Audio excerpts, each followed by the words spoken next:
I love that frog. Just life in the moment, which really is beautiful all the time.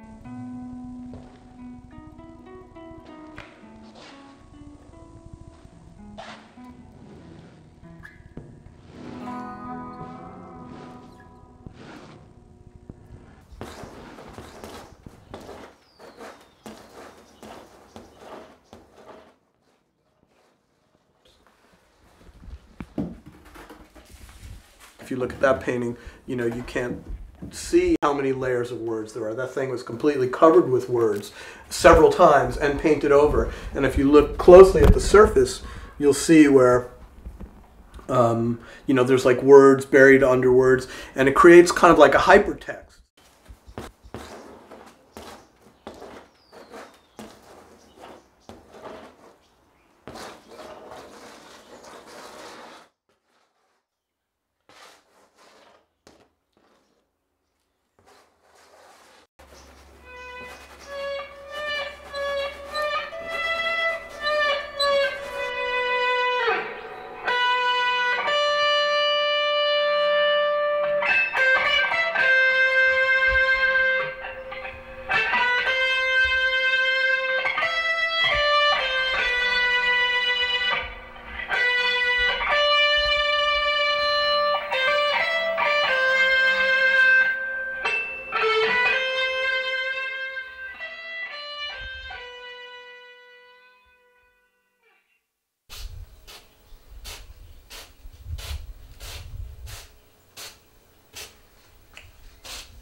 Art in and of itself is not important. Seeing is important. Art is not important. Art is like, it's kind of like the most useless thing there is. Mostly what I like about art is making it. But in general, the experience of going to art galleries and museums it's one of the most unpleasant things I can think of. I hate going to galleries. I feel like I go into an art gallery, I feel like I'm being suffocated. And all I want to do is go to the window and look outside. Unless, of course, my work is in the gallery.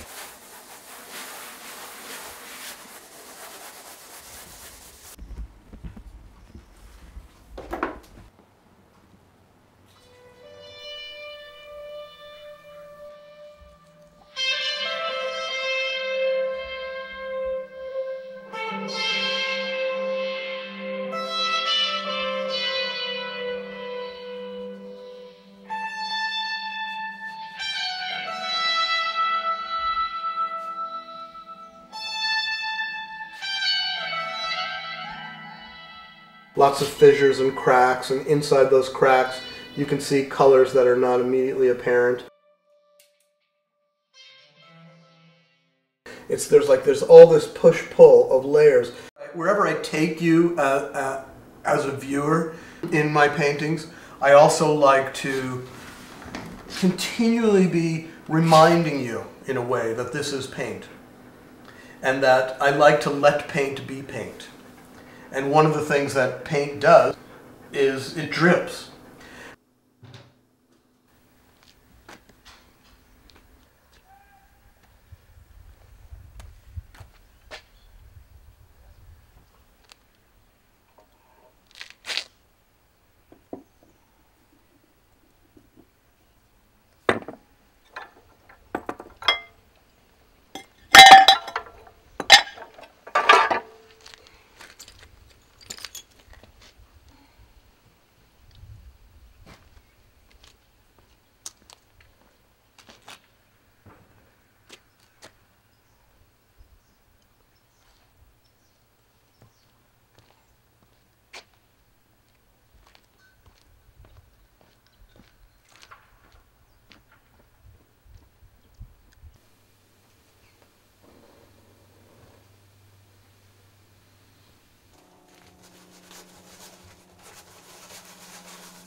So these paintings to me are like a representative of my consciousness.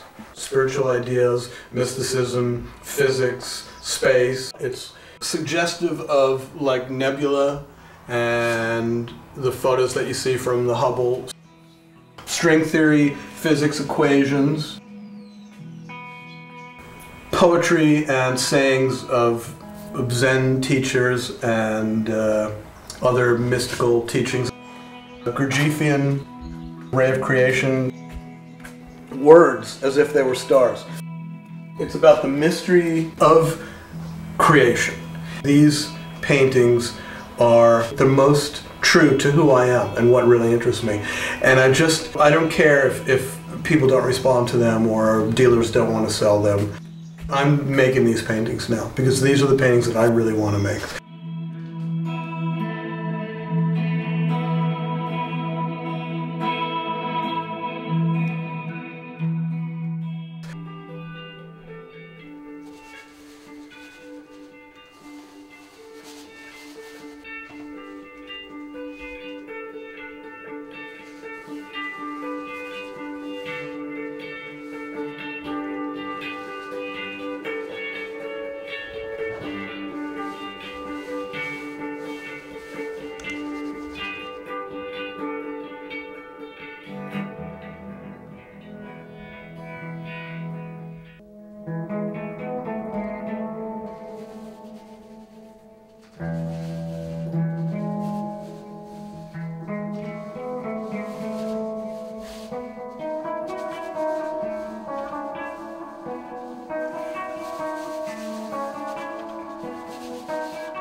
When you look at a painting, you can almost always tell if it was just given or if it was given and taken away.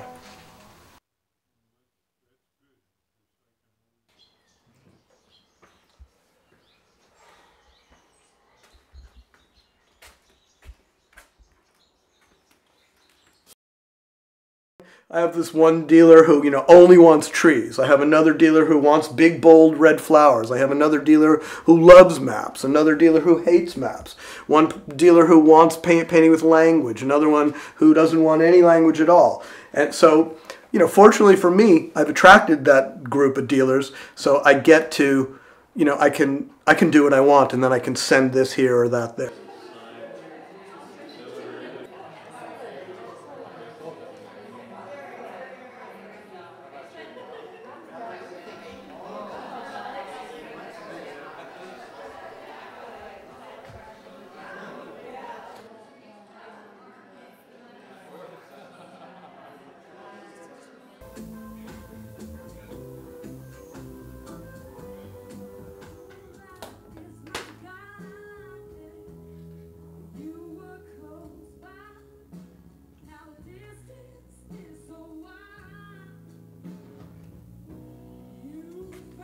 Not too many people are willing to work on a painting for like years, like a single painting. I mean, like nobody in their right mind would do that.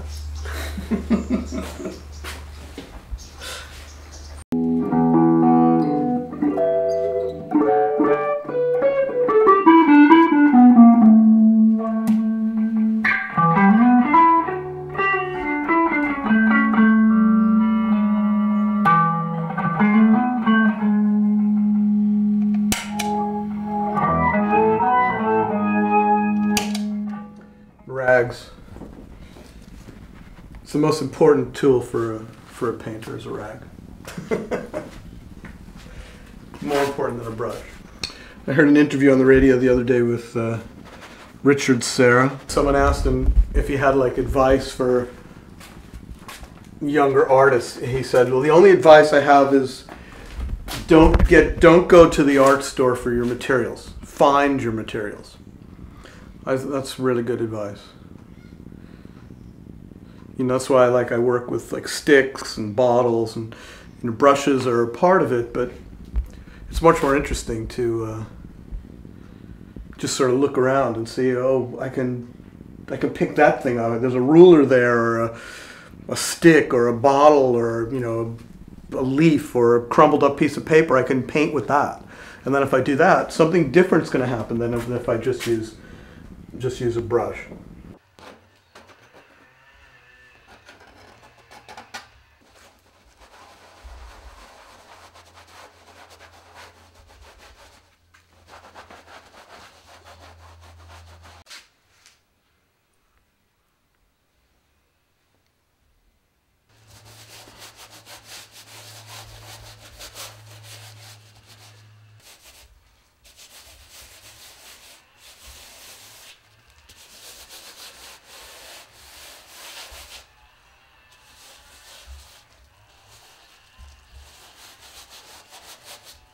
I went to Italy for a year, my last year as an undergraduate, and studied the classics in Italian. And so that's how I got into the whole language thing, you know, and it was all towards being a better poet. That's what I was all about, being a better poet.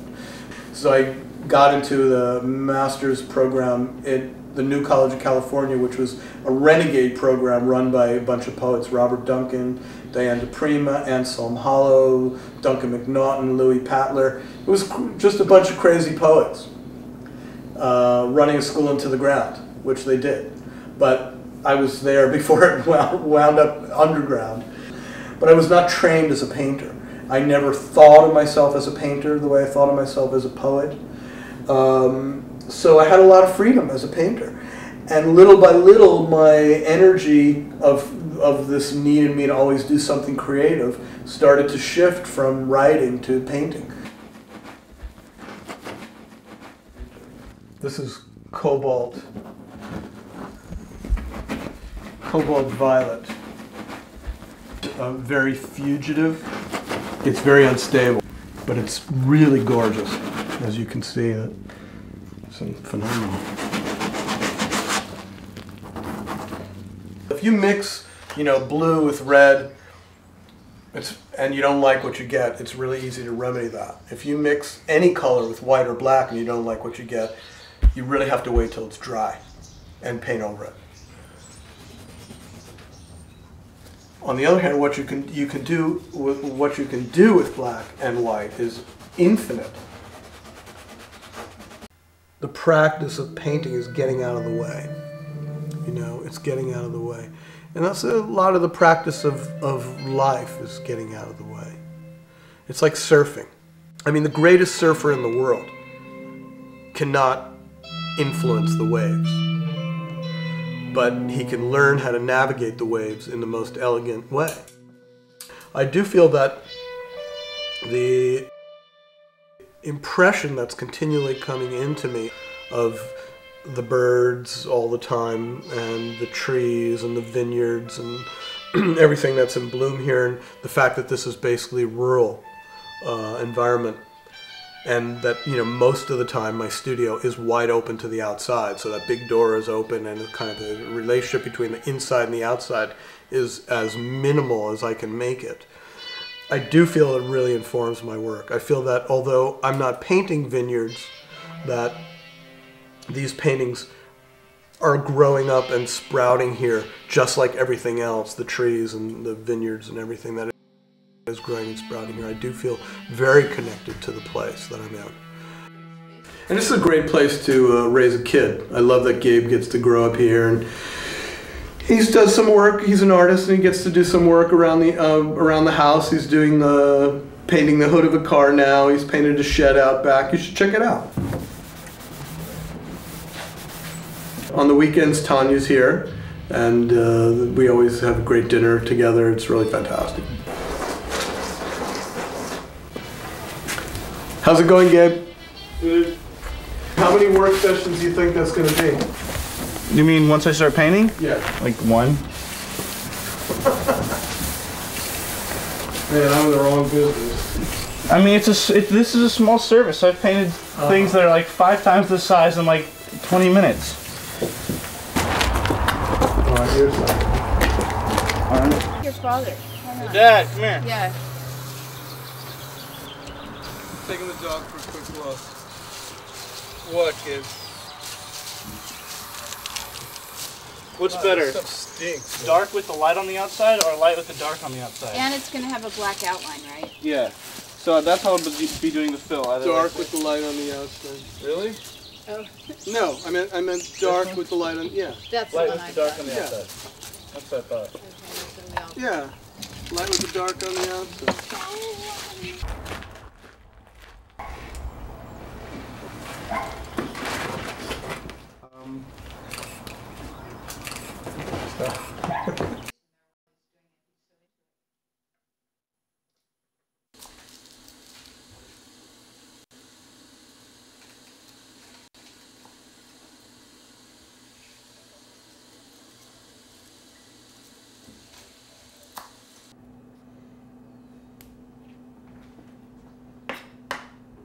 What do you want me to do?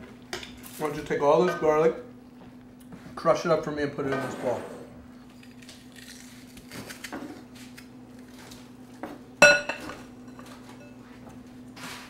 Basil? Yeah.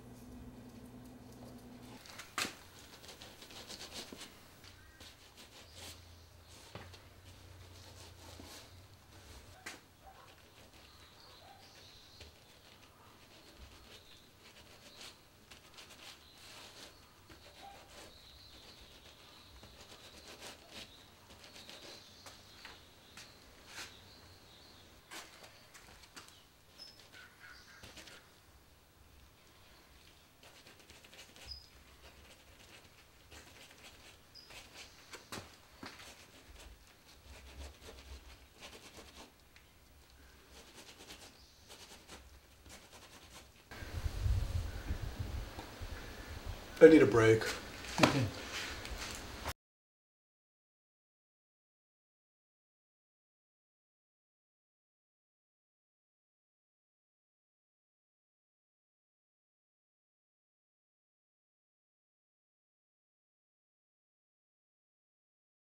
If I walked into my studio every day, and whether or not I could put in a full day of work was based upon my emotions, or what I did was based upon my emotions, I would be doomed to fail.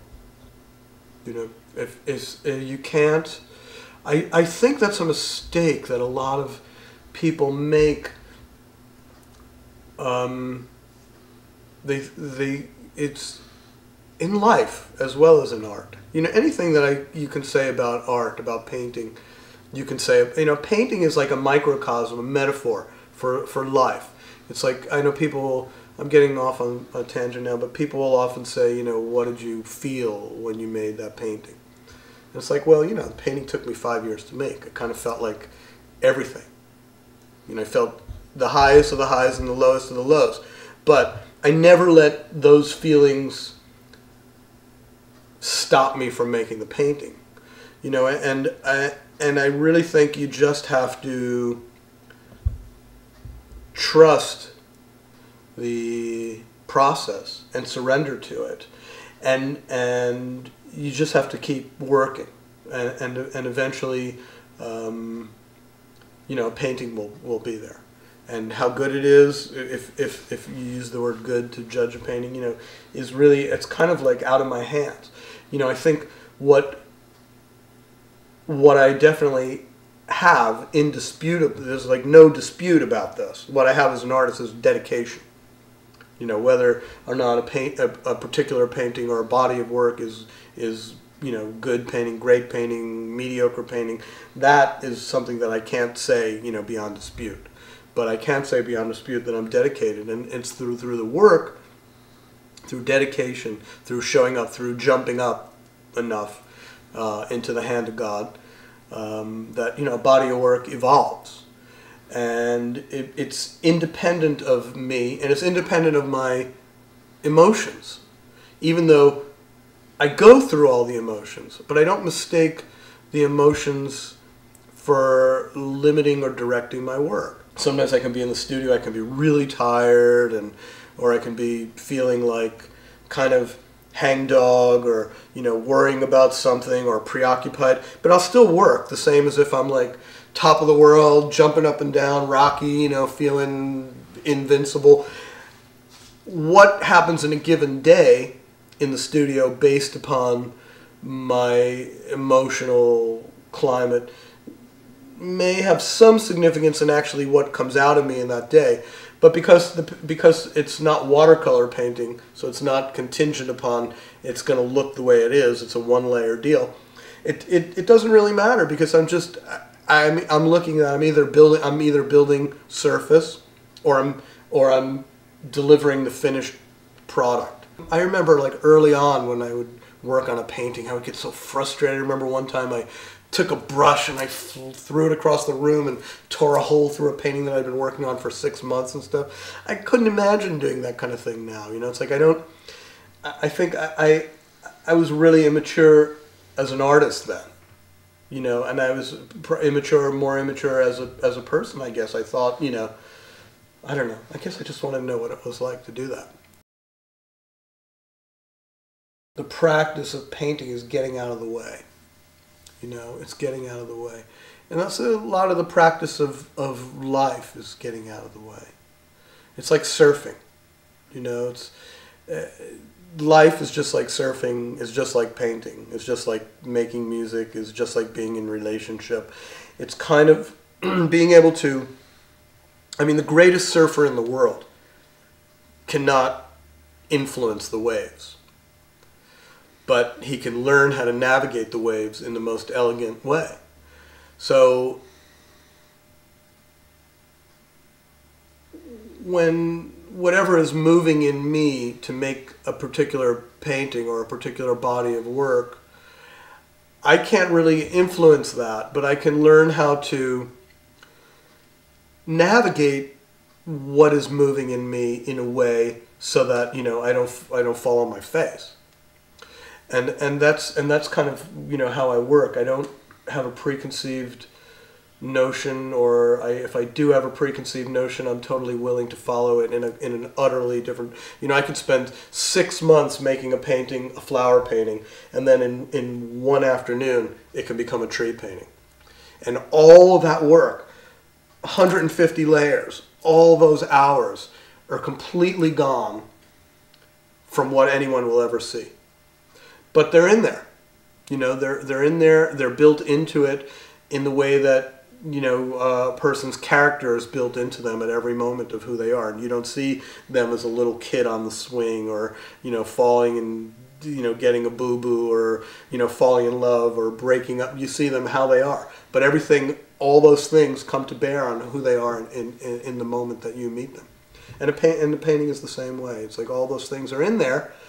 They don't limit it. They don't determine what it is.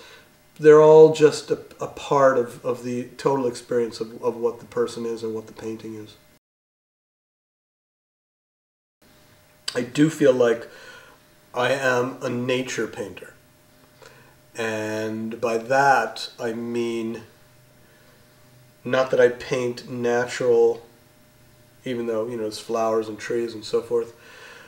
But I'm not a depictor of nature, but I am in harmony with nature. And in that way, I consider myself a nature painter. And I wonder how much the environment that I'm in informs my paintings. I don't